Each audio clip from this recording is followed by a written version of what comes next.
Welcome to another edition of Geopolitics and Empire. As always, I need your support, and the best way you can do that is through Substack by becoming a paid subscriber. Choose the annual. That's the best way to support me. Or you can do the monthly. You can become a founding member. I do a weekly analysis for supporters only and organize every week or two Zoom chats off the record with supporters only, where we can just sort of have these group therapy sessions, discuss what's going on in the world. You can donate, purchase a consult if you want to chat with me. That's all through the website.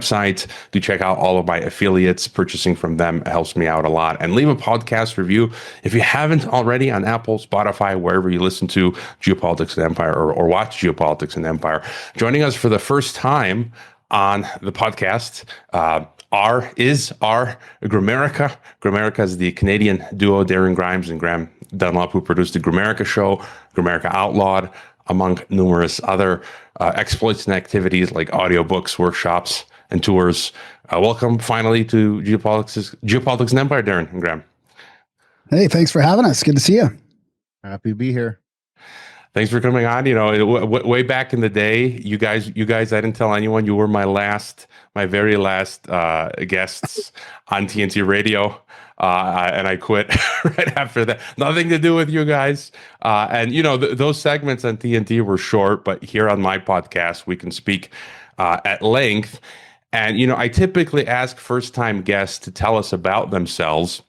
But with you guys, I won't, because Tees Snyder produced an amazing mini documentary about you guys that explains your origin story. I'm going to leave the link in the description so people can watch that. And I was second in line to have a mini doc produced on myself by Tees.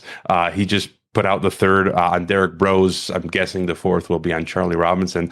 And I'm just curious, you know, how was that process of having Tees follow you guys around, film you, and what are your thoughts sort of on the final, product itself, the mini documentary?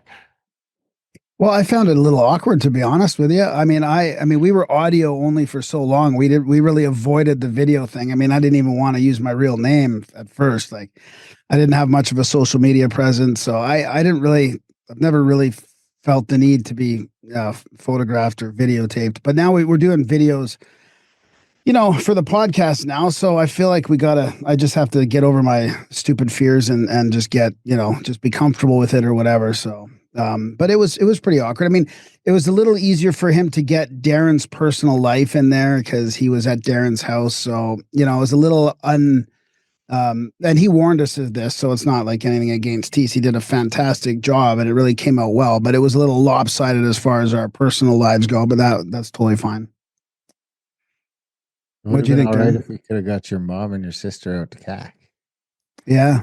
Yeah, we were at an event. I mean, it was weird having him follow us around the event and doing like these shoots, these little quick shoots and stuff. I mean, I don't know. I find it kind of awkward. It was at the event. It would have been more awkward if it wasn't at the event. Yeah, right? Because you're already at the event and you're sort of on anyway because you got a bunch of people there that are come to see you. And that event's us too. Well, we have Brandon Powell too, but it's still, I mean, it's a ton of just Grimerican. So it's like, a lot of the Randall events we'll go to and people will just be like, who the fuck are you, buddy? It's like, you know, which is kind of nice because you're this host but you don't have to be on. You're different kind of on, you know? It's just less stressful when people don't know who you are. Not that I'm complaining, but, you know, you got to entertain, I guess, when it's your event. And then, so the camera was just further of that.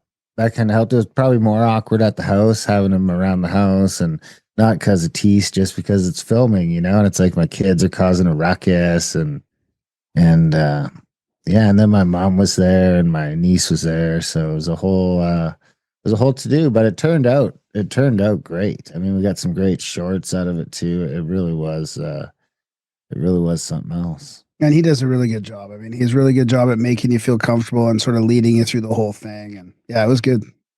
I was a bit reticent. I didn't want to do it initially, but he was twisting my arm, and you know, I had fears of, I'm revealing some personal stuff that I haven't previously. You know, they also with the family, a few bits there with my kids and my wife, but it's kind of like, you know what, I'm already out there with the podcast, and you know, some of my fears, maybe some bad actor might want to retaliate, but I'm thinking like, because I'm here in Mexico, and it's like, okay, but you know, the cartels and the Mexican government, the CIA, they have access to all this Exactly. software, like, some people don't know the first government to buy Pegasus Israeli spyware was the Mexican government. And then they've got a second one called Titan, which they sell to the cartels and to the Mexican government. They can just type my name into the system and it'll pull up my mobile phone, all of my accounts, and they can find, like, if they want, I think today they can pretty much find anyone they want to. So I'm like, I don't care anymore. Just that's very much the way I've been thinking lately too. Yeah. They got you. They got us. So I mean, it's just a matter of, like, hopefully you don't trigger something that really takes you down. But I mean, I don't think we're quite big enough for that kind of attention yet. I mean, we've really been lucky just to kind of just sort of stealth under the radar. We're not that out there anymore either. I mean, we're not like, there's a lot more extremism. To use their word, there's a lot more extremism in Canada and about everything. About, there was a time when we were some of the only people really talking about vaccines. I mean, remember, dude, like, even the no agenda guys wouldn't touch it. They would sort of tiptoe around it, and Rogan would tiptoe around it. And we were just doing like vaccine debates and having Del Bigtree on. So we were getting hammered then.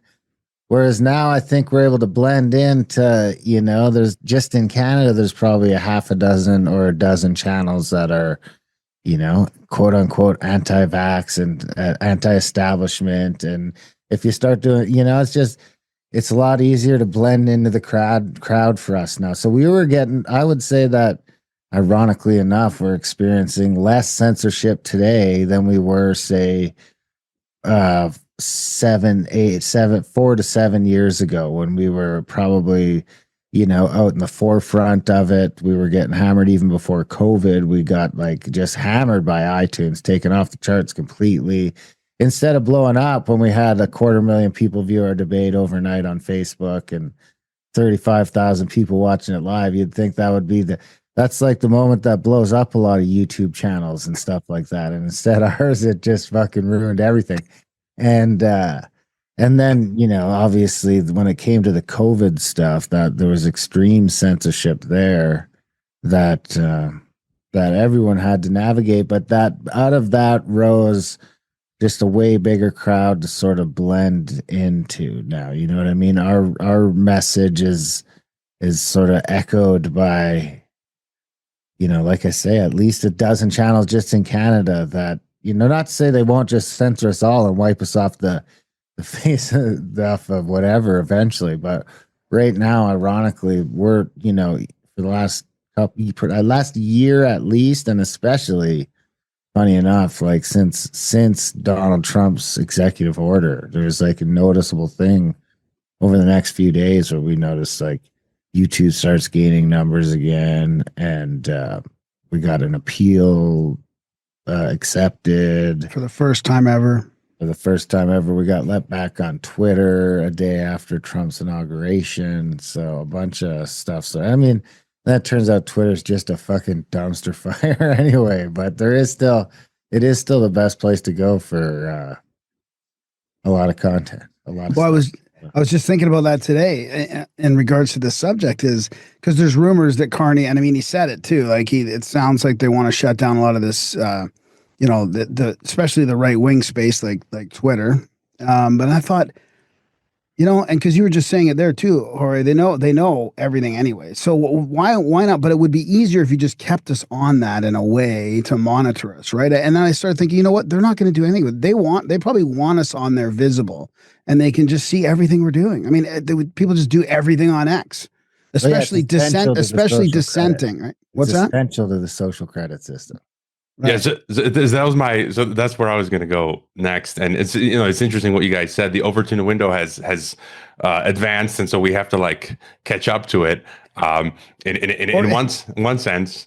But this censorship, it's almost like too good to be true. And I'm seeing what you guys are seeing. Like slowly, my YouTube is like barely growing again. It's weird because my Telegram is just going down inexplicably. Maybe people have people have told me they've lost trust and interest in Telegram. But it's gotten a bit too spammy too, right? I mean, people just they're like, I don't even want to be on this. Spam's going everywhere. You're getting put in all these groups without you even acknowledging it. So Yeah, and on the social credit censorship. So I'm asking, it's almost like it's too good to be The true. worst part about You know? X is the fake people, man. It's just like I don't know who's who anymore. It's I mean, if you look, there's a slight difference in the color. It looks like if they're like ultra famous or a politician, there's like a grayish check to their check mark. But I mean, it's a fucking shit show, man. I mean, like I'm going through some stuff sometimes, and I'm like, oh man, what a thing for this person to say, and then I'm like. Not too far into it, and I'm like, oh, this is not fucking this person. You know, they're verified and everything else, which I thought was supposed to be, you know, XYZ, that you've proven you are who you are. You're not fucking Donald Trump or RFK, or there's just a couple on there that are fucking outrageous. It's outrageous. I'm getting the same thing, they're sometimes they're strange people with blue ticks, and they'll either leave me insults or they try to get on my good side. And just like you just laid it out, I'm reading into it. Blue like, tick makes it weird, right? If it wasn't for the blue tick, I'd be like, whatever, man. Twitter's the fucking Wild West. But then when you add that verified check mark to it, it's like, well, that's just sort of, you know, I caught it, but most people are retarded. So there's a measurable percentage of, I would say, of that person's followers that think they're following Ivanka Trump. No, but I by default now, if I get any communication through email or DM on X, I'm default, I distrust you, and I'm gonna have to earn. You're gonna have to earn your trust because there's just so much wacky stuff going on. But I want to ask you about the social credit thing. You got to watch on text now, right? Now you what? get text from someone that might not be real. Hey, Oh no, it's Bill. I lost my phone. This is my new number, and I'm like, Bill, who? When I give my new number to everybody, everyone's like asking me questions, right? There's like 3 people. I had to give out my new number to say 100 people. And the rest of them, I was like, fuck it. If I need to get a hold of you, I'll get a hold of you, or you can track me down other ways. But out of those 100 people, like 3 of them made me jump through a couple hoops to make sure it was me, because they've clearly ran into these like weird AI things now. Now I haven't got it yet, but I heard they'll even call you and they're imitating someone's voice. Well, that's what I hold the government accountable for this. I mean, they've been focusing on all the wrong things, and now that we don't even trust our texts, our phone calls anymore, our emails, like you can't answer an unknown number anymore. I know you can't. Because and it's like all this talk about protection and all this stuff. Like, you've done nothing about our digital protection from scammers and spammers and all that. Hey guys, the solution is the verified digital ID and the biometric implant. I mean, it's getting sophisticated. Like a year or 2 ago, my phone is, I don't know how or what I've done. I have a de-Googled phone and stuff like that, and I pretty much don't get calls or anything, or it goes straight to spam. And so far I'm good with that. But I got in that because I'm here in Mexico, and often they're in Spanish. And somehow the social, engineering is getting sophisticated. Like you said, I got an SMS in Croatian, talent from an unknown number, speaking in Croatian, like, hey, what's going on? And I'm like, wait a minute, I don't know this number. And it's like, maybe they look at your name and then they can tailor it to who you are, and it's just far out. But I wanted to ask you about the censorship and the social credit thing. And I agree with, like, I think the new way they're going to censor us, they want us where they can see us.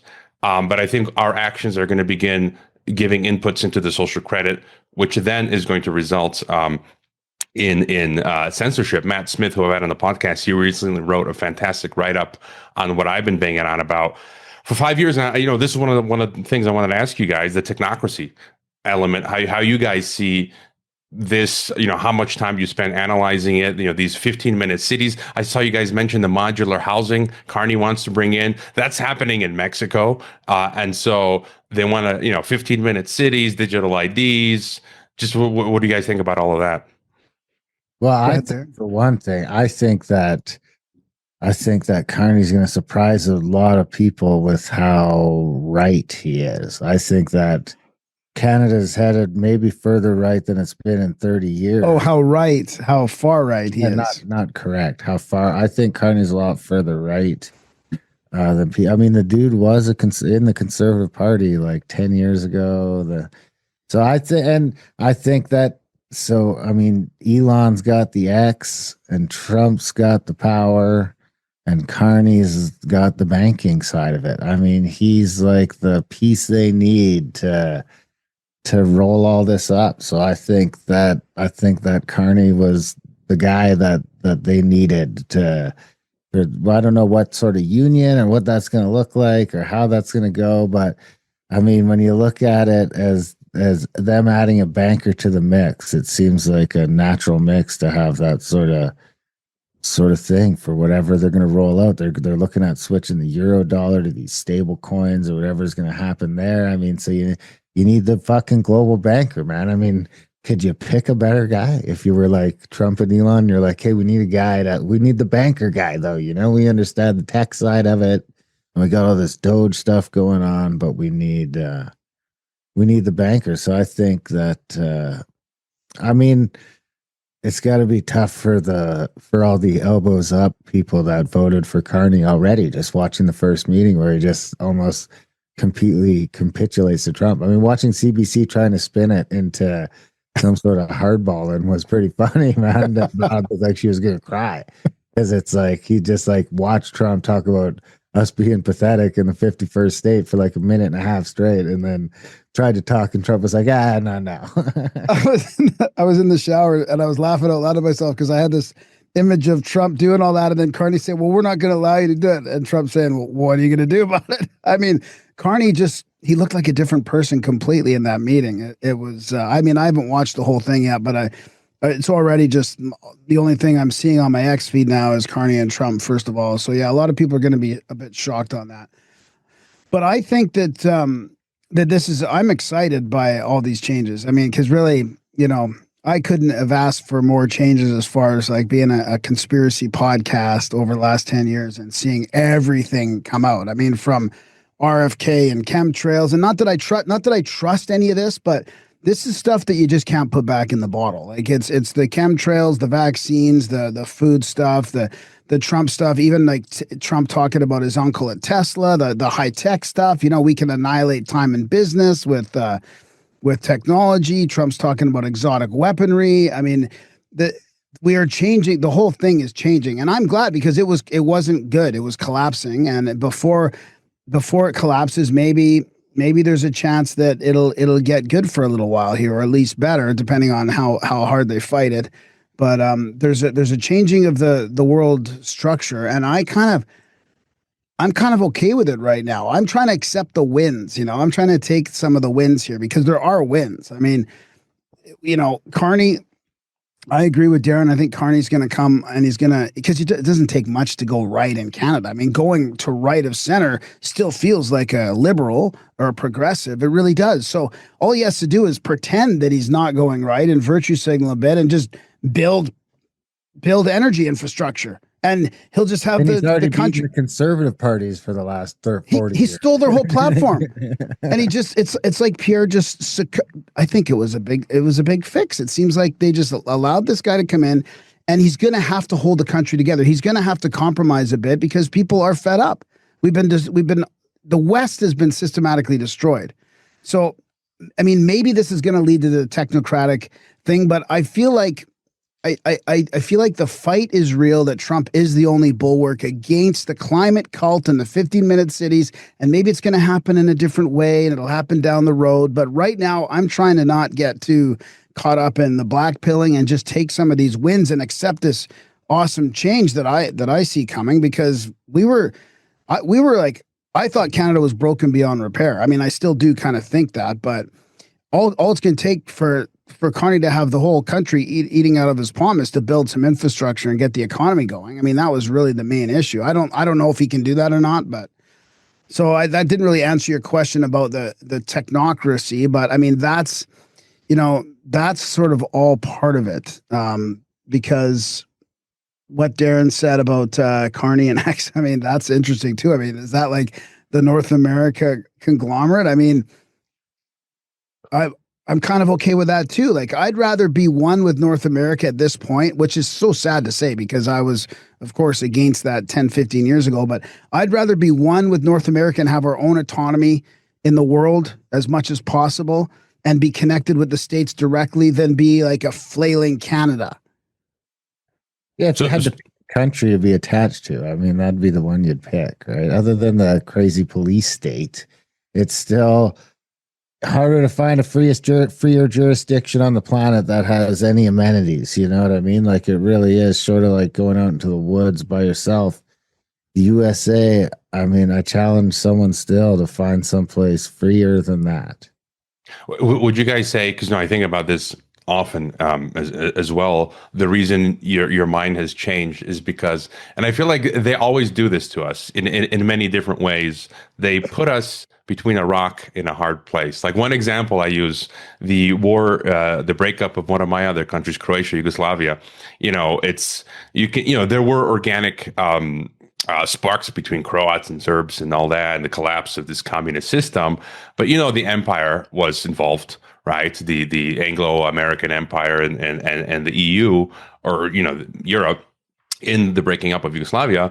So they put their fuel on the fire, start this war. We're all fighting each other, and then NATO comes in to help us Croats stave off the Serbs. And it's kind of like, well, you guys kind of helped start the war, so it's kind of like a Stockholm syndrome, right? And it's like, but the Serbs are coming in, and it's like, okay, help us kick them out. And it's like, you have two bad options. Or the same thing with the cartels here. Like, I'm against American imperialism and foreign intervention, but like, literally the cartels are dismembering people, and it's like, even patriotic Mexicans are like, yeah, we'll accept U.S. airstrikes and cartels.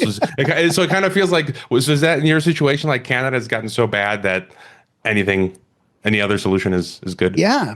I think that it's the only, because I would have told you before Trump's second term that there's no way we can change anything. Like, but to see them dismantle, and I'm not saying I defend Trump in this, or like I believe that it's not all a big slap. I'm just saying that what we've seen happen with the USAID and people realizing that Global Affairs Canada is the same bullshit. Like, it's more of this stuff that you just can't put back. So it's been this season of reveal that Darren's been saying, and like this disclosure. I stole that from Adam Curry. Okay, Adam Curry says that. So I just think you can't put it back. So I'm kind of like, I'm still probably more of an anarchist and a dissenter, but Alberta and the West are so different than the east of Canada. Like, it's irreconcilable, right? It's if you look at the maps of the elections and stuff like that, we are so blue, which is right, conservative, and the east is red, which is liberal, and then there's pockets of the cities. But even the cities in Alberta and Saskatchewan were blue this time around. Like, it was a stark difference. So there's going to be a separation initiative here. There is one happening already, and it looks like they're going to get enough signatures to make it like an official thing in the election in 2026. So my point is, that'll also never, like, even if that doesn't happen, it's showing enough of the East that Alberta's fed up and they need change, right? Daniel Smith has already put. So I guess what I'm trying to say in a roundabout way is that I couldn't expect this much change only even 6 months ago. So part of me, that rock and a hard place thing for me is like, okay, well, it's still the state, but I'm seeing more change, and I'm kind of in some ways willing to watch it happen or surrender for maybe the best possibility of a better future or some change. Because, dissenting also, I mean, how do we create it? I mean, I know we've talked about parallel economies and parallel structures and all that kind of stuff, but that's like a super long process. So I don't know, kind of rambling now. Darren, do you have any thoughts about that? No, well, I'm in the heart of separatist country, so I mean, bring it on. It's decentralized, but I mean that's sort of the thing about joining the states is the states' rights thing. For a state to sort of go their own way and buck the system is a lot easier than a province. We're sort of fucked, and under imperial rule from.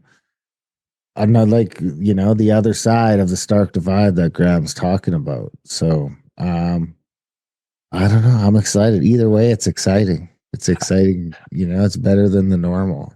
I do want to ask you about a bit further on this, how you see things moving forward with the breakup stuff and all this talk, Danielle Smith. But I did want to mention, I saw you guys play this clip and I included this in my weekly analysis for my paid subscribers. Robert Hillier, I think, I don't know who he is, but he made this amazing 6-minute breakdown of Carney. And it's funny, for months I've been saying this whole Canada-US spat has been lucha libre, which is the Mexican version of WWF, WWE. And it's like they always do this. This is a formula globalists use. They'll create these, it's a form of false flag operation. They're going to fight, and then they're going to, everyone gets all excited, and then they're going to come together and make a deal, like we just saw with Carney today and Trump in the White House. And then Robert Hillier explains this. Carney's rise to power has been planned for years. He's got business deals with Trump and Kushner, and they're all connected. And the craziest things, I don't know if you guys caught this in March, Tim Robbins tweeted about this. Did you guys see that in March? So I was watching Silo, this new sci-fi film, which I actually really enjoyed, and Tim Robbins starred in it. And I'm like, I'm going to see what Tim Robbins is up to. He was a COVID dissident. And then I saw him, 2 tweets he made in March, where he's on our frequency. Tim Robbins says that Carney is run by WEF, and that it's basically, it's like this fake world wrestling fight between Carney and Trump. That's what Tim Robbins said. And he fears that Carney was brought in to do what Trudeau couldn't complete. I mean, this is Tim Robbins speaking. And Tim Robbins says he worries about... From the movies? Yeah, Shawshank Redemption. Yeah, Shawshank Redemption. Yeah. Is he Canadian? Huh? Is he Canadian? No, he's not Canadian, but he was just chiming in, and he said, I don't think he's Canadian, but he also said that he fears this sort of global Chinese social credit type system with digital IDs and debanking for thought crime. And I'm like, man, this guy, he's got it. But I thought I'd just throw that out there. But I did want to ask you, how do you see things proceeding with this talk of Alberta breaking away? But then it's like, if it breaks away, then it's not Canada anymore, then it becomes its own country? Or is that the precursor to then joining the United States? Just, thoughts how that might play out. I think it's more of a negotiation tactic, probably. I think that, this is part of Carney's right swing that I'm talking about, is I think he's going to capitulate on most of that stuff. I think he's going to, if he could get the Western vote instead of the Quebec vote, that's probably the analysis they're running right now, because if he ends equalization, even the conservatives weren't willing to take that on. And that's on our list. That's on our list of like hard lines in the sand. No more equalization. We'll help support, the PEIs and the Newfoundlands and the little shithole provinces that that can't pull their weight. That's fine. But, Quebec, who's getting the lump sum of the money, can't happen anymore. So it's gonna turn into they're probably gonna do a pretty good job of turning it into an Alberta versus Quebec thing. We'll see what happens. We'll see what happens. It's an especially exciting time to be an Albertan, because we've got a clear path to voting to separate from this fucking place. And normally there's all these sort of rules that they can hang you up on. If I think 7 out of the 10 provinces representing 50% of the population don't agree. And these bitches will hold us hostage because we were paying them all this money. Maybe they won't. Maybe they surprise me and they're like, whatever, get out of here. But I think all that would sort of go away. And that's why the timing is sort of interesting. If the Americans, just because the Europeans and all this are going to go with Canada, right? But if you had the biggest economy in the world, just like right after the vote, be like, all right, well, we recognize Alberta's independence. They're democratic. We recognize it. If the states went the step of recognizing the independence, then I think that sort of would change everything. I think it would put Canada in a position where they don't have a choice but to let it go. The problem is, through this whole process, we're kind of at the mercy of the media and Carney, really, because it's already getting very, like, the separatists are going to have to grow a thick skin and get super emotionally strong, because this is going to be like, this could lead to some sort of civil war. You're already hearing, the fucking racist Albertans are tearing the country apart and they're ripping, they're destroying our country and this. And I mean, it's going to come hard from the East because you mentioned something about Carney's and Trump's connections. And would you believe it if I told you that, like, who voted Carney in was, when you look at the graphs, it's like, it's the boomers. We were worried about the boomers before the election, and the boomers won't talk to you about politics. They're in their own little world, and they're in a world where they're watching TV and they've got their places and their pensions and stuff like that. And I'm not trying to criticize them at all, but I've experienced it personally. And I've heard other people hear it personally, but I'm telling you, they don't even know about what you just said about Trump and Carney. They don't even know about those connections. They will have never heard it through any channels, even though it's been all over the place and all over the internet. My bet is that they haven't got a clue. Darren? Tilts on Apple News. It tilts on CTV, Well, Apple News, a lot of them on the phone. Apple. Oh, yeah, the news headlines. Yeah. Would you guys join? Have you seen these headlines? Would you join the European Union? And, I've pointed this out. Politico, they keep throwing up these headlines the last few months that Canada can join the EU. And it's kind of like, I not many people know, but it's like they throw this out there like, oh, it's some random new idea. And I'm like, dude, it's like 1939, Clarence Strait published Union Now, where he said that we're gonna integrate Europe and North America into one Atlantic Union, which would be the basis for world government. And it's like, this type of talk has been around for literally 100 years. Wow. But would you guys join the EU? No, I mean, that's a hard no. What, Darren?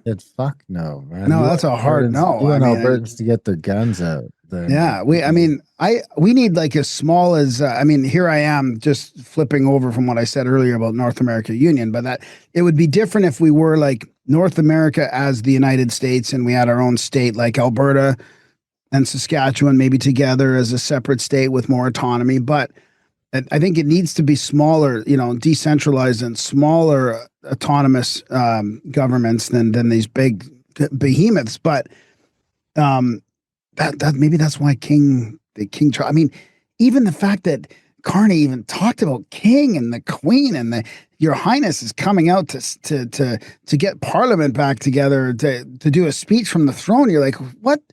I thought this was all supposed to be ceremony. And now King Charles is coming over to do a speech when Carney's been elected and Trump's there. I mean, this could be what you're talking about, except maybe it's not the EU. Maybe it's the UK. Maybe that's going back to pre-Brexit and all that, right? So maybe the EU can just fuck the EU, that they can just shuffle off and do their own thing and fix their own issues that they have. And the UK can come over with Canada and the States, and Trump will become, this is my prediction, King Charles becomes Emperor Charles or whatever, like is above a king, and Trump becomes King of North America. And the last president mythology is real, and Trump, there is no more presidents. There's just King of North America. Yeah, that's that Atlantic Union. And then, Britain, UK, Canada, USA, Mexico, and then EU has its own thing. Alexander Dugin posting 2 weeks ago, the Russian intellectual said, we need a Eurasian Union macro state. So it's like they're making their own version there, and so it's happening maybe. I mean, and maybe that's okay. I don't know. I mean, maybe that's okay, or maybe that's what we need right now. I'm trying not to be, reflexively dissident. I'm really trying not to be, because like we can't really stop this shit anyway. So I'm really trying to sort of look at the positive things, and maybe we need to just separate and then build some of our own stuff internally without relying on this shit shipping all over the world. And I had something else I was going to say about that too. We just need a better economy so we can like just save and get some decent health care and save some money, buy a house for the young people can buy a house again. We can afford a vacation or some savings, like just going back to some basic like living standards. Right now it's ridiculous in Canada, and we're paying through the teeth for these, carbon taxes. And I mean, they just ended that, but Carney stole it from Pierre. But it's hard when you see how everybody's struggling and yet they're grifting you overtly for climate change bullshit. It's hard. And I think this rules-based order could have had us eating out of the palm of their hand. All they had to do is make sure we thrived a little bit, we prospered a bit, but they destroyed the West systematically, a controlled demolition. And maybe it's on purpose so that Trump can come in as a bulwark and this freedom and populism. But I don't know. It just feels like too real of a fight to me. You know, they're demonizing the AFD and they're trying to keep the French lady out of politics. Like, they're just going too far for it to be fake to me. Right. So, but they had their chance. I feel like this unelected rules-based EU style order had its chance and they failed drastically. That's kind of where I'm at right now, but that could change tomorrow. Yeah, and I think that the irony of it is because that us joining the America would be decentralizing for us. Exactly. It might not seem like that to the rest of the world, but for a province in Canada, it's like, well, all of a sudden we have a bunch more autonomy that we don't have under our current system. So it would be ironically a decentralization. I mean, a bigger centralization of power in Washington, but for us personally, for each province personally in Canada, it would be a huge decentralization of power. And for the Indigenous too. And for the Indians. You know, I'm just myself. I sort of disagree on that aspect where I will always be opposed to this supranationalism, but kind of like you guys said, I feel that it's inevitable, and you just gotta ride this monster. And as you said, take the wins. If I could just get one thing, you know, Howard Lutnick, I don't think he's on our side. He's a billionaire. If they could just do one thing, is get rid of the income tax, so I don't have to spend days every year, you know, doing this reporting crap and dealing with accountants, and I could just live without having that weight on my mind every year. Huge. You know. That's huge. Yeah, imagine that. I mean, and here's the difference, right? Is that they might be lying and they might be bullshitting it, but Howard seems to be in tune with what the people want. I mean, except for maybe vaccine stuff, but he's at least saying the right thing. See, this is what, you know, for me, it's like, okay, if we're going to trust them at their words, the liberal rules-based order climate cult globalists were pretty open about what they were doing. And I didn't agree with any of it. And I don't want my money going to climate change bullshit and all that. But at least like Trump and Ludnick are saying, like, let's get rid of income tax. I mean, Trump has said he wants everyone under 150,000 or 200,000 to not have taxes. So maybe he's lying. I don't know. But I also don't want to just say that he's lying because nobody else is talking like that. None of the other politicians are talking like that. And for the first time, this is setting the bar high for Western politicians to actually do something, to act, to make changes, to get off their ass and actually make something happen. Because up until now, they all just lie through their teeth through all the elections, all the election campaigns, and then they get into power and they do fuck all. And even the American ones that said they were going to do what Trump was going to do about deporting and all that kind of, not that Trump's deporting any more than them either, but that's a whole other issue. But, you know, you can get all these old clips of all of them making all these promises, and Trump's the only one that actually seems to be doing stuff. Let me ask you guys then to switch gears a bit, because I wanted to ask you both of y'all's sort of big picture view on what's happening in the world.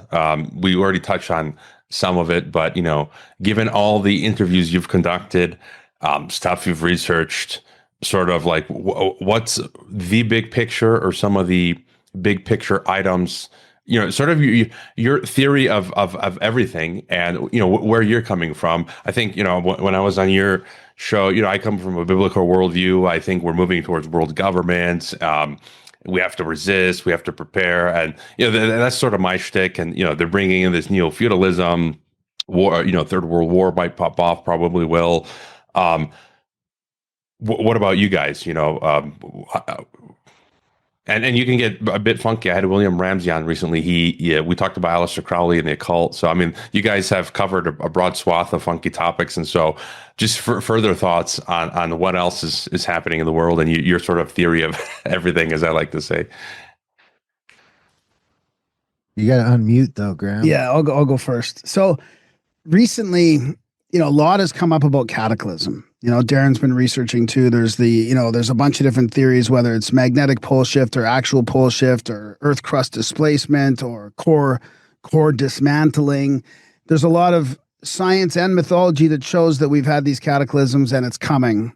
So I think that that's part of it. They know this. The elite knows this. They are milking us dry before this to do whatever they can in their minds. They think they're doing good, probably to build underground cities and to just, to do whatever they can to protect the human race. I mean, this is what's probably going on in their head. I mean, we wouldn't agree as the plebs that, we're kept in the dark from all this, but there's just too much censorship around Atlantis and any kind of ancient high civilization. So to me, there's a concerted effort to hide the upcoming cyclical cataclysm, but we're going through a disclosure of a new metaphysical reality as well. I mean, Joe Rogan has had Hal Puthoff on now, and I mean, as far as I'm concerned, the materialistic paradigm is on its death throes completely, and we are accepting now that we live in a metaphysical, psychic sort of reality that is full of non-human intelligence, maybe coming from other dimensions, inner Earth, out there. And it's basically been accepted. I mean, Joe Rogan's been talking about it, and it's been talked about at the White House. So the paradigm is going to change on multiple levels. It's going to change as far as energy goes, free energy, black projects,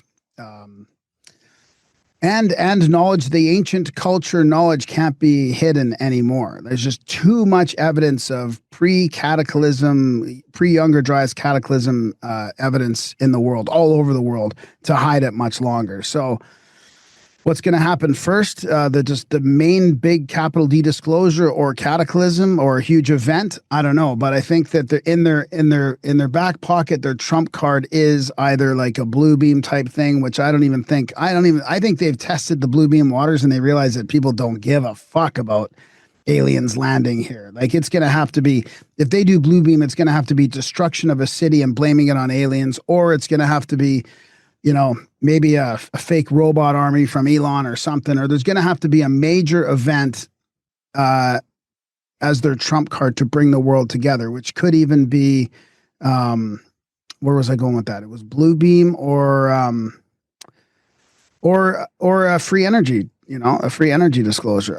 They're just going to come out and say, okay, well, we have these craft that we've back engineered, and we've got a new energy system that's going to basically take the attention off of all this stuff and bring us together into new energy world. Aaron? Well, did you see that thing I sent you about the rotation of the Earth being off some unprecedented amount? From the Ethical Skeptic?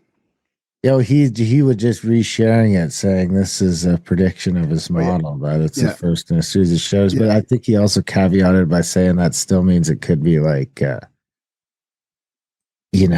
few hundred years away. Years out, yeah, a few hundred to 1,000 years out. But something seems to happen. I don't know what it is, but something seems to happen. There seems to be somehow where I am was under 2 miles of ice that is now gone, managed to disappear fairly quickly. And, how did it even get here to begin with? How long does the sun have to be blocked out for it to just snow so much to turn to ice here? I mean, the climate just has to be drastically different enough that I don't think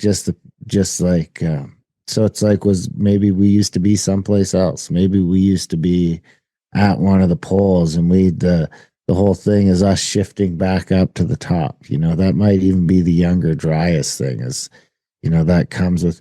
So the water is just. Oh, that's interesting. The water is coming from sort of other places, and then.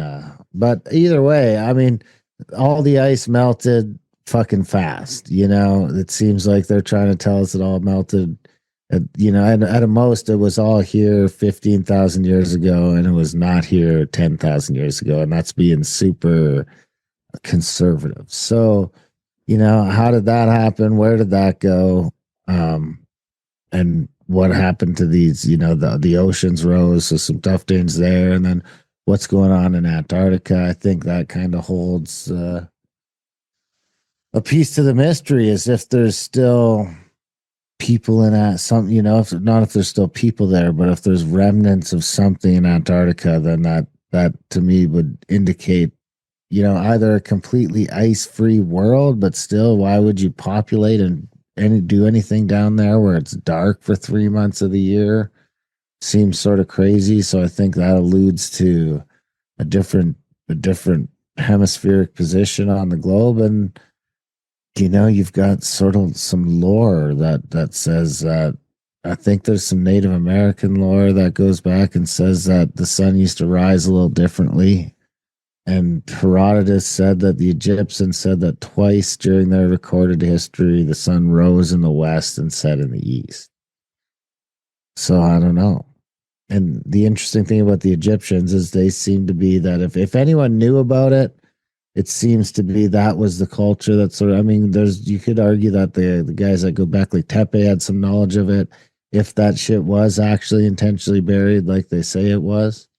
But it might not even have just been the Egyptians. It seems like whatever culture was here before us knew that shit was coming. And there's some people say they went to the fucking moon and hid out up there for it. Whoa, look at that cat.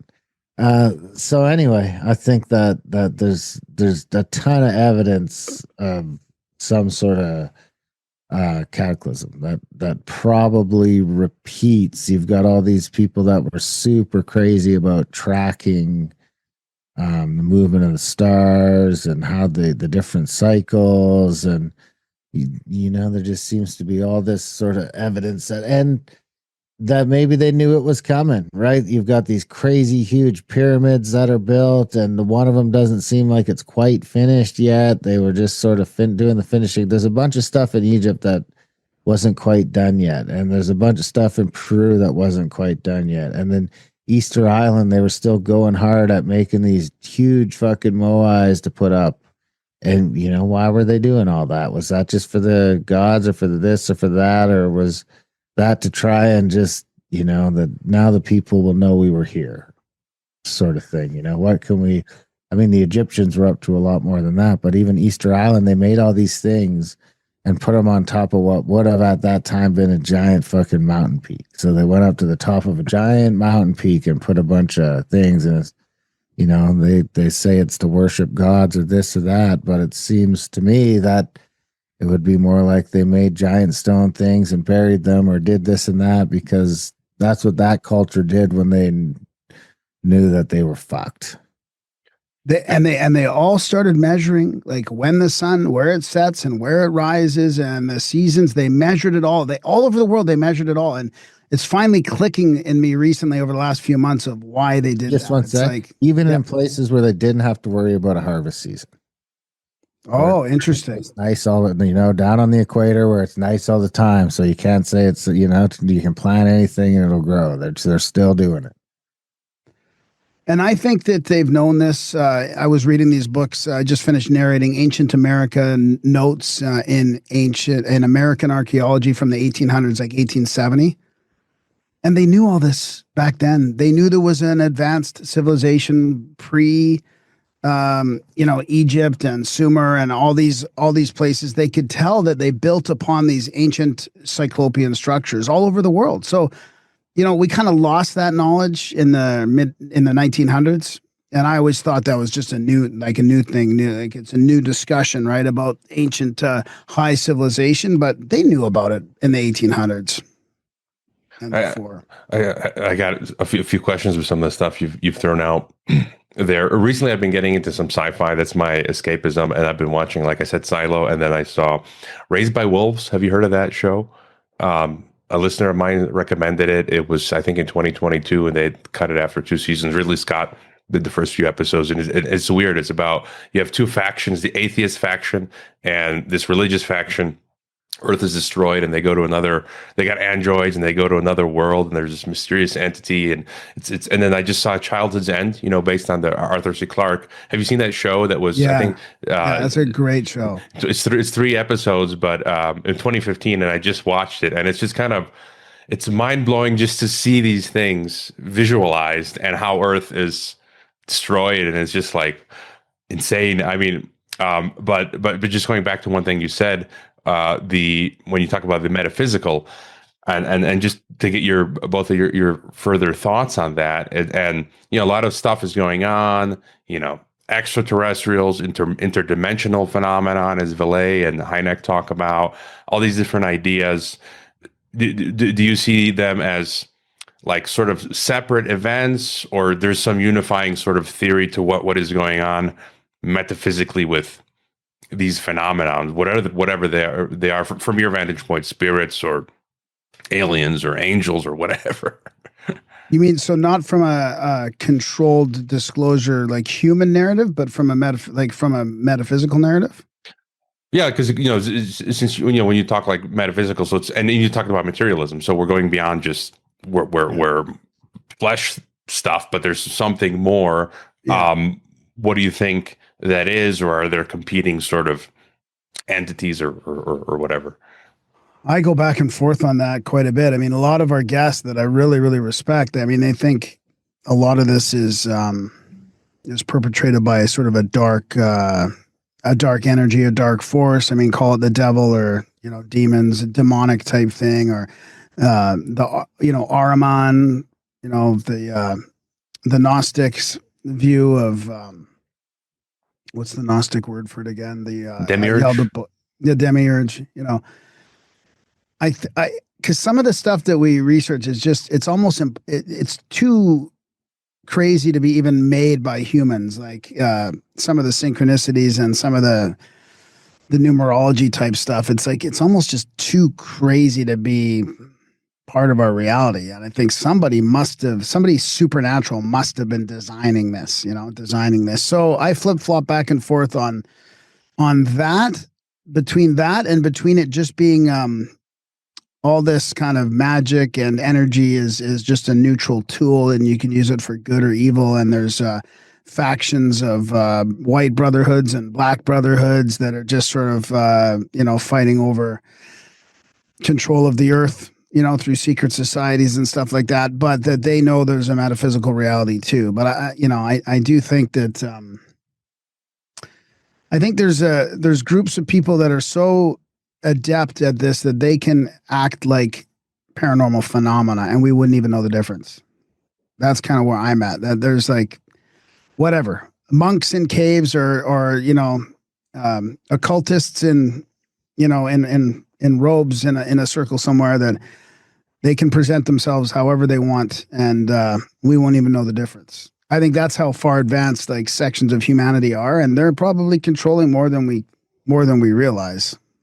Yeah, one of my recent guests, Thaddeus Kozinski, we talked about COVID, and he used the term sorcerers. So that talking about 9/11, these people doing these things are these dark occultists, and it's a form of sorcery, which can be, I guess, defined in different ways. But I definitely think something like that is going on. Well, sorcery definitely has a more negative black magic connotation than wizardry. Wizardry is kind of more about studying stuff instead of using your inherent power for evil.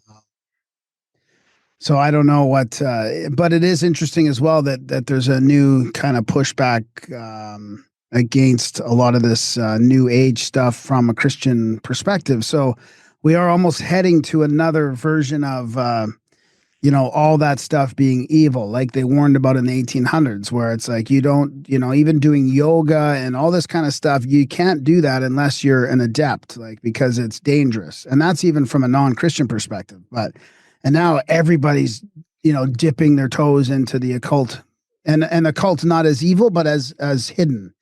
They're dipping their toes into the hidden wisdom, right? Whether it's like just playing Wicca or, chaos magic or new thought, or, all this stuff would be considered, not, you wouldn't do that back then. They were warning us against that. And from a Christian perspective, it was witchcraft, I guess you could say. From a theosophy perspective, it was just you don't dabble with that until you've got your levels in it. And we're just playing around with it right now. It's quite a fascinating time. Yeah, and I do see it just advancing, especially the theosophy angle. Like Lucis Trust and their newsletters say that we're working together, the new group of world servers, to bring about this one world and this world. This guy Abdullah, did you see that clip? He came out the other day saying he is the Messiah.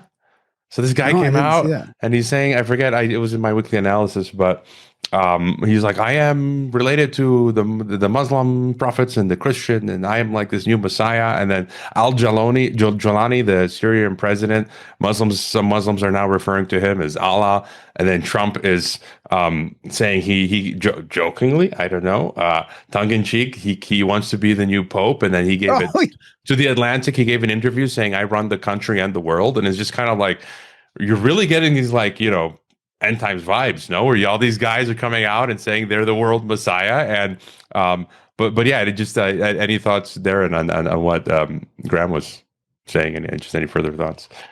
Well, I'm not as big into that whole scene. I sort of avoid it, but I think that ultimately what it boils down to is just really taking personal responsibility for what you can affect and not getting too caught up in all that other stuff is going on. Because I think at the end of the day, maybe a lot of that is distractions. It's fun to go play in it and we report on it. We do all that stuff. But I think at the end of the day, you can't get caught up in it. You got to keep your personal experience sort of on what you're after or where you want to get. Because I mean, you can get caught up in that stuff, and that's all you do is you work this job you hate, and then you freak out about this stuff the rest of the time, and then before you know it, that's your life. You got to make sure you carve out some space to just make sure that your headspace and your intention is the right and in the right spot to manifest what you want.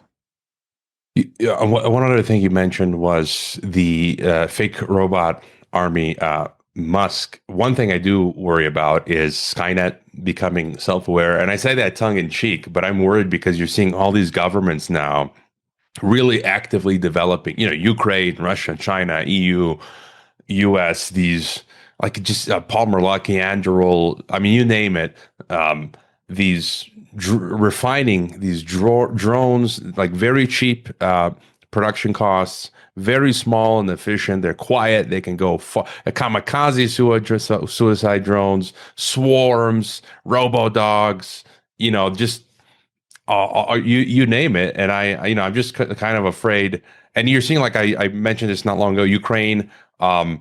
Ukraine last year only had a few contracts for a few hundred of these things. And this year it's like they got dozens of contracts now for thousands of them. Hyundai just bought a whole bunch of humanoid robots to run the factories, and it's just kind of like, I'm sort of afraid. I don't think Skynet will become self-aware, but more like whoever is in charge of these things will be able to program them or use them against the world's populations. What do you guys think about when it comes to all of this, these humanoid robots and all this stuff? Well, Elon will be the guy.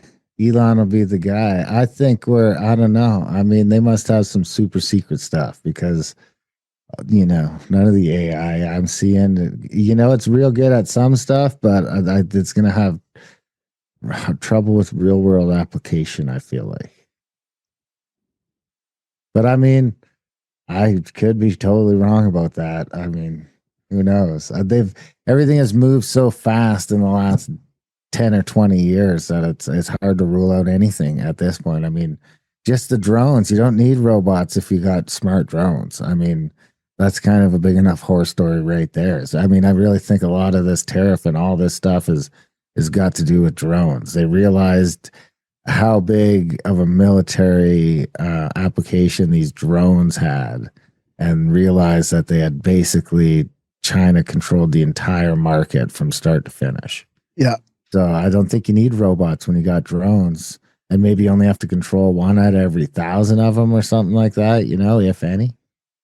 Yeah, that's a good point. China did capture the market. They haven't got it back yet, right? That's one of the main things that U.S. has to bring back home and focus on. And what was I going to say about the? I can't remember what I was going to say about that. Yeah, I mean, with that stuff, I mean, I like again, sci-fi, The Prisoner, Patrick McGoohan. I don't know if you saw that old series where he's got that giant white ball. He tries to escape, and it always stops him every time. And effectively, that's what drones could do. I think, we could be soon in a few years. It'll be a normal thing just to see drones patrolling our cities, and for monitoring, or they don't even have to physically attack us. They got the facial recognition. They could penalize us in the social credit system. Right. And you mentioned the moon and space. I've interviewed Bart Sibrel. I'm assuming you guys have as well. No. He was just recently on Rogan. On my TNT show, I had Bart Sibrel on it. I should get him back. But I don't believe that we've made it to the moon. This is one thing with alt media. I think sometimes a lot of people often throw the baby out with the bathwater. So I do kind of think we do get to space, but I don't think we've been to the moon. I don't think we'll ever be to Mars. They probably have sent drones, these devices to the moon. What do you guys think regarding the moon landing, and then what else is interesting for you when it comes to space? Well, something's flying around the moon. I mean, amateur telescopes are taking pictures of this stuff all the time. I mean, there's something's flying around the moon. So whether it's ours or not, I mean, I think it's the secret space program stuff. I mean, I think that movie about the kind of like the Nazi base on the moon with all the people, all the countries had their own. Now I can't remember the name of it. It's like. I'll find the name of it, but I think that's kind of more an accurate story about UFOs and the space program. Is they had this base on the moon, and all the countries came out with their own ship. Like all the countries had their own little flag on their own spaceships, kind of thing. Like they all had their secret programs. But I don't know about the moon landing. I mean, I think that they probably went, and then they just did a whole bunch of Hollywood stuff to further the whole thing. I mean, that's kind of where my sense is. I don't really find it too interesting. I think they go to space. I think we've been to Mars. Like, I find it hard. The whole space is fake thing. I find that hard. I tend to believe that there's a bunch of rovers on Mars, but I don't know. I kind of flip flop back and forth about that too. What about you, Darren? Well, it's tough because the ancients didn't seem to think space was fake, so it seems like a pretty big ruse to pull over multiple things. But that being said, I'm not convinced that we went to the moon. I mean, I don't know about all that. I think the moon and the Mars stuff, I think all that could be pretty fake. I think that I don't know. It seems crazy that you just either that or something happened that they're not telling us about. But when the way that the synchronicities line up with the moon and the numbers, it's either the numbers are fake or something's going on there for sure. But it just seems weird that we go to the moon and just never go back. I mean, never go back. There's nothing useful we can do on the moon that's helpful. It's not useful to have something that faces us all the time. It's not. You'd think we'd have hotels and shit up there by now, honestly. If it was, if we can shoot some rovers to Mars and have them send back pictures in almost real time, what's going on, how can you, Sibrel, he convinced me, especially with his latest talk on Joe Rogan, but that the amount of energy you would need, like you'd need dozens and dozens of rockets of energy just to get the thing to the moon. But again, like you when you say the whole fake and gay thing, I mean, the flat Earth thing I can't be convinced by, and this just goes to the thing about throwing the baby out with the bathwater. I wanted to ask you that next. Like, people say nukes aren't real, but it's like I live near to the, I've said this before, the Soviet nuclear test site, and I actually visited it. And it's this, I've seen the mock metros that were built underground. I had 2 of my own Geiger counters. It was radioactive. So kind of how to explain some of that stuff. And we know with everything they exaggerate, right? So it's like a mix of true and false. But are there because you've covered a lot of stuff, both of y'all with Grimerica. Are there some things, wild conspiracies, that you just sort of discard? whether it's we're talking about flat Earth or Tartaria or just there's some things that just on their face you're like, no, this. Oh is yeah, going too I mean, far. there's lots. I mean, because you brought up some great examples. Iron Sky is the movie from 2012 about that. The Nazis set up a secret base on the dark side of the moon in 1945, where they hide out and plan to return to power in 2018. So it almost looks like a comedy type, spoofy type movie, but it's pretty fun. It's a pretty fun watch. And I mean, I think of that. There's all these ones, right? Birds aren't real. The nukes, the dinosaurs. Like I just really don't. I don't really resonate or pay attention to any of those. I mean, after reading the book from Cass, or the Harvard paper from Cass Sunstein in 2009, we actually narrated it. But I mean, I just feel like they're just plugging in all these conspiracies and watching what happens with all these people. So I really try to just stay in the middle in a way, and just try and like really follow what my gut kind of says, like, okay, well, this is kind of real and it means a lot. Like I feel like the ancient mystery stuff, there's enough there to sort of satisfy my hunger for it, without getting into fake dinosaurs and birds and flat Earth. I don't like, the flat Earth thing. I don't follow either. What about you, Darren? No, well, yeah, the flat Earth thing gets weird, but there's a bunch of just crazy stuff that is almost too much to name. I think since COVID, where we were blessed in a lot of ways with a lot of new people coming on board to the stuff, to our sort of conspiracy side of things, or at least the question everything side of things. But they came with them just a swarm of like sort of old stuff that maybe you've already gone through and didn't find an end on, and it's just sort of, in some ways, the conspiracy culture sort of took a step back, because it was like there's all this stuff that I thought we had gone past that is coming up again and is prevalent in the thing. I mean, flat Earth does, I think, that's finally seemed to be slowly going away. But yeah, there's a bunch. I'd still like to think I'm pretty skeptical when it comes to most of that stuff. There's just some big ones that I'm like, yeah, man, they're full of shit. There's no way.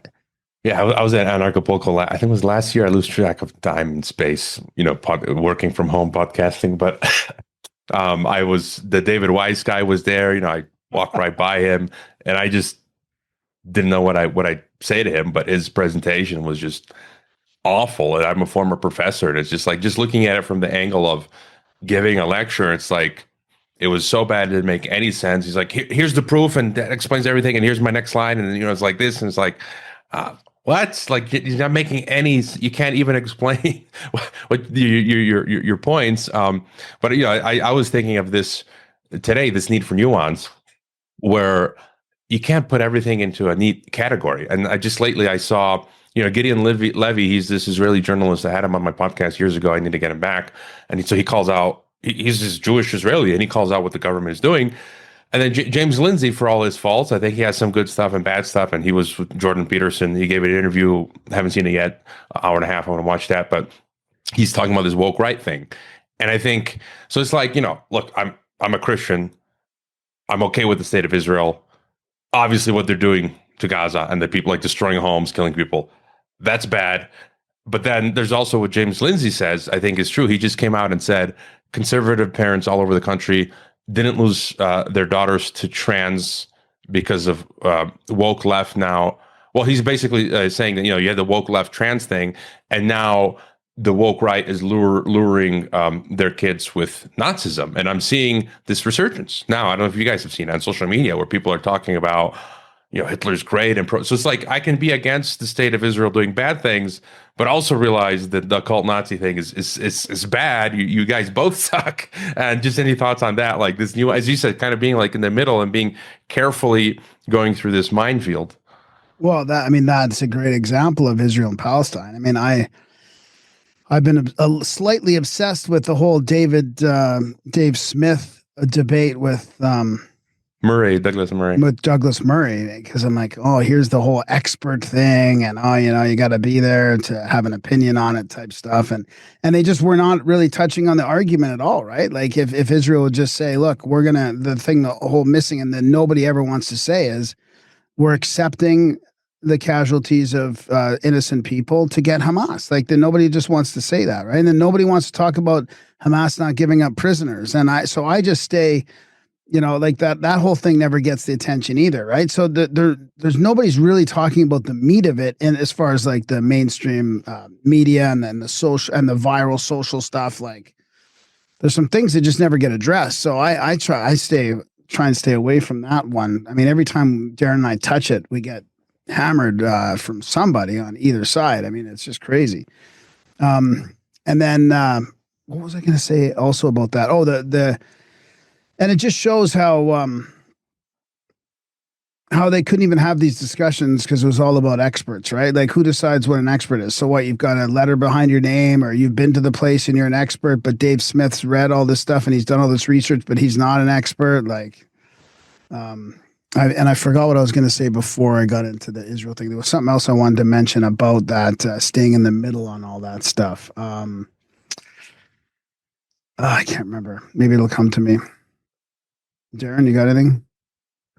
Well, I mean, it's hard not to notice. I mean, it's hard not to take it as a personal affront when I look at the stuff that like I got in trouble for, or I got kicked off for, and now all of a sudden there's like a bunch of clear like Hitler stuff going around, and I'm not even saying I'm, free speech is risky like that. Some crazy stuff's going to go around. Some bad ideas could get floated around again. That's a risk you take. But, a part of that is probably, I think there's a chance that a large part of that could have something to do with like almost a discreditation to X. It's like, hey, let's flood this bitch with Nazi shit. Yeah. Because I don't know where it's really originating from. It's ending up everywhere. You know what I mean? I'm seeing it on my Instagram feed. I'm seeing it on my everything sort of feed. I've seen it it's been on my Substack and my Telegram, but there's people that actually know. So I know, like on one hand, it's artificial, as you say, but it's also real because there are people really believing this, and I'm well, and that's part of the problem. When you dilute what Nazi means, right? I mean, I know people personally who really think Elon was a Nazi for that salute, right? So there's a whole group of people calling people like Elon a Nazi. Like there's a whole movement of people that are diluting that term. By the way, you just did the Nazi salute. Yeah, my heart goes out to you, and then there was like this magician, this mage teacher online, Jason Louv. I don't know if you've ever heard of him. He's done some really great stuff on all kinds of Eastern magic and Western magic and stuff, and occultism and all that. And he was like calling Candace Owens, Dave Smith, and that other conspiracy guy that was just on Rogan, Ian Carroll, and somebody else, like literal Nazis. He's like, they're literal Nazis. And I'm like, well, why are you, like, I was just going back and forth with him a little bit on X. Like, why are you saying this? Like, and he thinks they're following that playbook of that guy, David something in the UK, who talked about Churchill being like one of the bad guys and all this. And I'm like, well, that, it's more nuanced than that, right? I mean, you can't call Dave Smith a Nazi because he doesn't, like, and it's so annoying to have somebody you respect go out there and just say that, right? I just think calling people Nazis should be ostracized, like calling a Jew like being anti-Semitic or whatever. I mean, it's just for some reason that they can call all the people on the right names, any kind of name, and if you mentioned something like very minor against the left, it's all of a sudden it's hate speech and all that, right? So where do they get off calling people Nazis? And this is the result, I guess, is what I'm getting at, is this is the result now. Now we have a movement of real Nazis that are defending that, because if you call people Nazis enough, they'll just be like, oh yeah, you think I'm a fucking Nazi? Well, that's what they become. That's how they get you. Yeah. The thing that gets me though is that there are people actually I'm seeing who like Adolf and believe the National Socialism thing was a good thing. When I've seen like primary sources where they say you Slavs are Untermensch, it's like I'm a considered cattle according to this ideology. Like how can this be? How can this be good? And so, anyways, but World War III, geopolitics, real quick. Do you guys think? What are you thoughts there? Do you cover that a lot in Grimerica or? Yeah, well, I think we're in it. I think we're in a world war. But I think when we look back 100, 200 years away, like we're kind of in it. I don't know if it was like Russia, Ukraine, or Israel, or COVID, but I mean, we are in a war. I mean, there's still 125,000 excess deaths in Canada from 2021 to mid 2023 that have just shuffled under the carpet. So, I mean, I don't know what it takes to call something a war, but like excess deaths all over the Western world should constitute that. We're in an information war. I mean, we are in all kinds of different wars. I mean, we are in. Look, the two-tiered system is so bad right now. How can I not think we're actually in a soft civil war when the states get, the judges are corrupt. They're letting the Antifa types off for burning things down, and the right gets blamed for an insurrection. Like everything is inverted right now. So I mean, I consider that we're in a war. I just don't think we know it right now until the future when we'll look back and say, holy fuck. Yeah, I think you stole that line from me about how when we look back, it'll have started already. I think, I don't know if it was COVID or what was going on, but I think, at a minimum, we're in the Cold War. We're back in the Cold War. It's like, there's no reason to look at Ukraine as anything sort of different than a Vietnam or a Korea, which will probably spill over into Taiwan. And I think that the negotiations that are going on behind the curtains right now might be to try and get Russia on our side when it inevitably turns into us against, China, India, and the Philippines.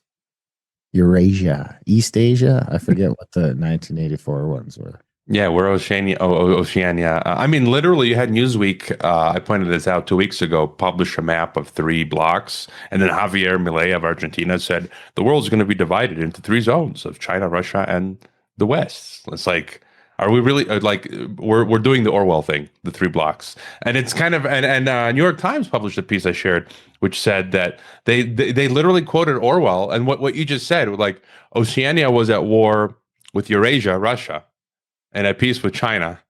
And now we're going to be friends with Eurasia, and now we're going to be at war with East Asia. But, it's always how it's been, right? And it's just wild. It's like literally 1984. I still got a question or two, but is there anything else that I haven't brought up that you guys think is important personally or related to the work? Yeah, just the theosophy part there. I mean, I do have a bit of pushback there against Lucius Trust and Theosophy. I think Theosophy gets painted with a bad brush there when that was really split off from Theosophy. So I like to try and defend Theosophy as far as like them being the ones that made it to the UN for the New World Religious Order. I mean, I think that was more of what's her name that made the Lucius Trust who separated from Theosophy. So I don't like putting Blavatsky and all that together. I think it's a different faction at that point. And it just paints the whole thing as bad. Alice Bailey, right? Yeah. Alice Bailey, yeah. I don't have. You could fire away with the questions. Yeah, I guess one of my other things I want to ask about, because I'm fascinated by it. I think maybe some listeners could be interested as well. Just the alt media space, podcasting. You guys in the mini doc you mentioned a bit about that, but just what do you guys see now when it comes to the trials of doing what you do? Looking at your website. I mean, you got to be everywhere you can these days. You guys have your websites, the newsletter. You're on Patreon. You're on Substack. You're on Locals. It's like you got to be everywhere these days. And just how you see the space today, what excites you, what bothers you, as well as the whole controlled opposition thing. I see good people in the space. Things are changing. New platforms, new ways of monetizing. There's still trials. They're not censoring as much, but there's the whole suppression, right? Freedom of speech, but not reach. And the security state, the deep state, is operating among us in the alt media. So just some of your thoughts there. I'm pretty happy with the way things are going. I mean, I live at a time where I can eke out a living by doing the stuff I was doing anyway. So, I mean, it's pretty hard to complain about that. We've been lucky enough that, you know, our main income is still coming. Not, you know, aside from our other projects, you know, we do audiobooks and stuff like that, which is the main source of our revenue. But as far as the podcasting side of things going, I mean, we've been pretty lucky. We're still using the same sort of avenues that we've always been using. You know, we've had a couple of shakeups with the PayPal debacle, PayPal apocalypse when that went down. But, you know, we haven't ever been cut off at a payment source yet. Touch wood. I mean, it's, we've been lucky like that. I mean, I try not to complain too much about all that stuff because, you know, Amazon and PayPal and Stripe and all these, you know, I'm pretty careful not to start biting the hand that feeds me. While these guys are up to probably some shit I don't agree with, they also enable a payment system and all this processing stuff that would literally make what I'm doing impossible, and I would just have a fucking job. You know, I'd be out just doing it because even the, you know, if it wasn't for even some of the Amazon infrastructure and stuff like that, we wouldn't be doing the audiobooks and stuff that we're doing. We've been lucky enough to spread all of our stuff out over what we hope is, you know, we're sort of in bed with everybody. So if everybody doesn't kick us out of bed at once, we can absorb some stuff. But, you know, I try not to complain too much because, yeah, I got to add Spotify to that list too. There's all the people that everyone likes to complain about pay for my fucking life. So, I mean, but it's barely, but I mean, go ahead. Just to add to that, I mean, like some of my subscribers complain and like, oh, you're on this. I'm like, look, there's no options here. You know, I'm using Substack, which only uses Stripe. You know, Mark Carney is on the external board of Stripe, and Spotify's CEO is Bilderberg. And it's kind of like, look, there's no options, guys. Like, have listeners like understand what it takes. We tried too. Like, right. We looked at if we could go, and you can't really get away from the bank, right? Unless you're going to go Bitcoin, which is great. You just cut off like 99% of the people who want to support you because they can't figure out the fucking Bitcoins.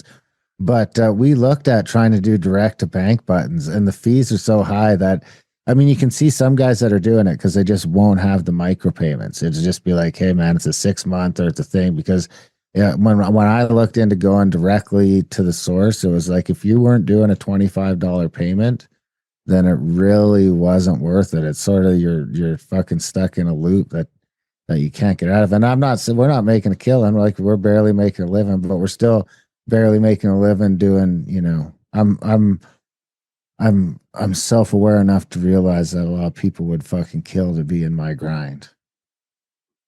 And yet it's barely a living. I mean, it's if we weren't in Canada, we'd be laughing. It's a good, what? If we weren't what? If we weren't in Canada, we'd be laughing.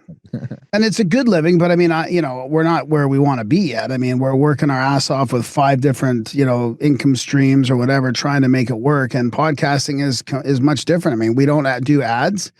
So we have one, you know, Outlawed is like a sort of a paywall second half type thing and some extra content. And then Grimerica and the A-list is all like value for value. And, you know, with all that stuff and all the shows we do now, 4 or 5 a week and all the audiobooks, it's still just barely enough for 2 of us. So, I mean, it's an interesting time in podcasting because when we first started out, we were interviewing all the researchers, but now everybody has a podcast. So they kind of don't need to go on ours. So we've actually branched out to doing our own work because we're learning about all this stuff anyway. So we're kind of doing both. We interview, but now we do our own stuff as well. Sounds like kind of what you're doing.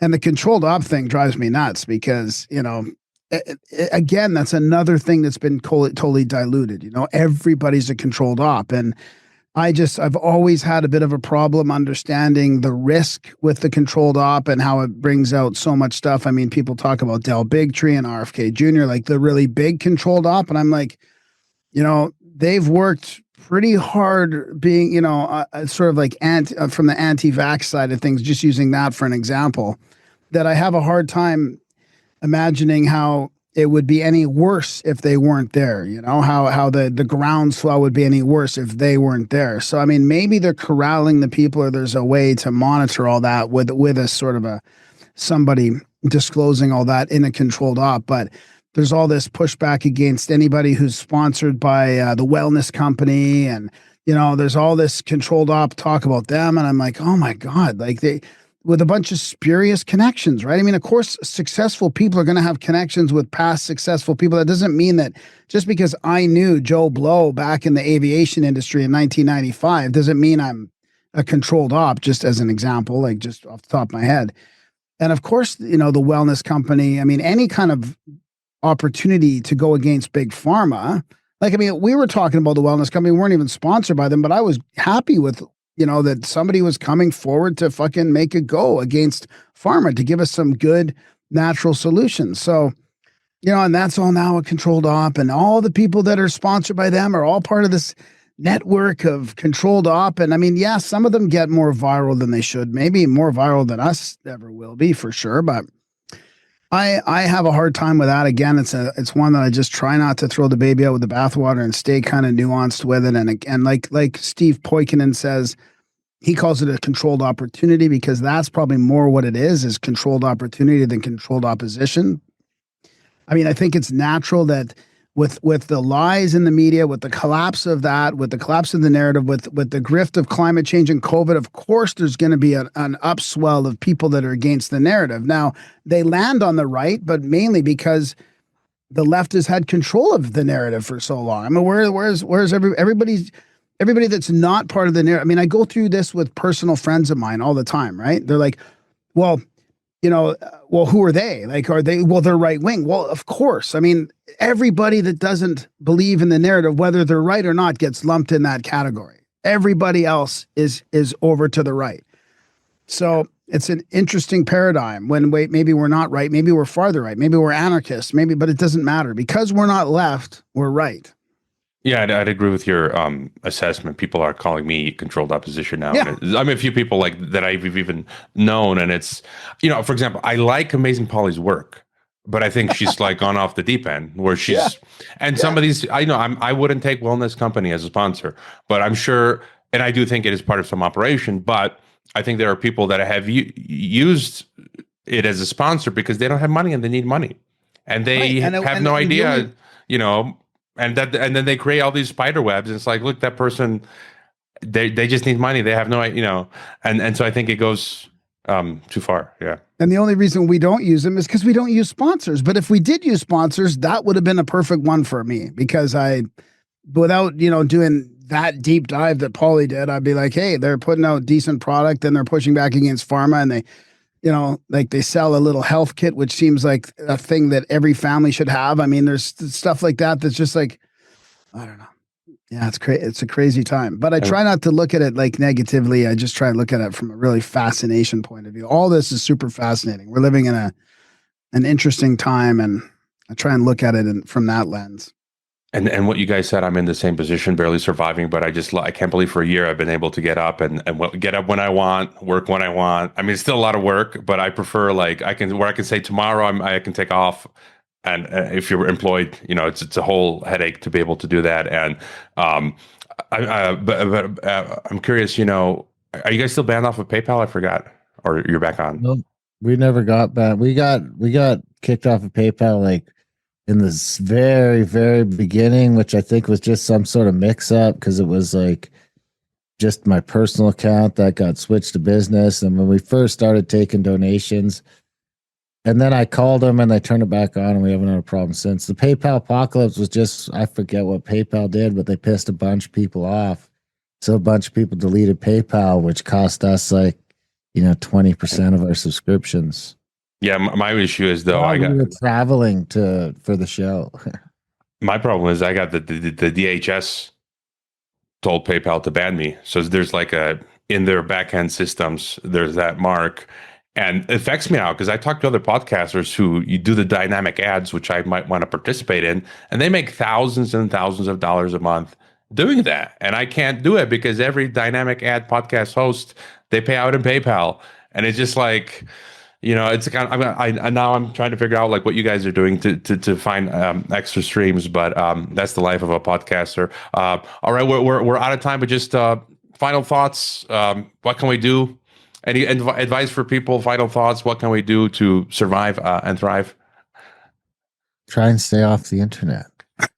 I mean, at least a little bit. Everyone spends a little bit too much time, probably myself included. And check out everything we do. We got audiobooks at adultbrain.ca, trips at contact@thecabin.com, grimericacbd.com for gummies and tinctures and stuff. And what am I missing? Graham? Grimerica.ca, GrimericaOutlawed.ca, and the alist.ca, EH-list. All right. Well, all those links are in the description. Thanks for coming on Geopolitics and Empire. Thanks, buddy. Stay positive, everybody. Don't get caught up in it.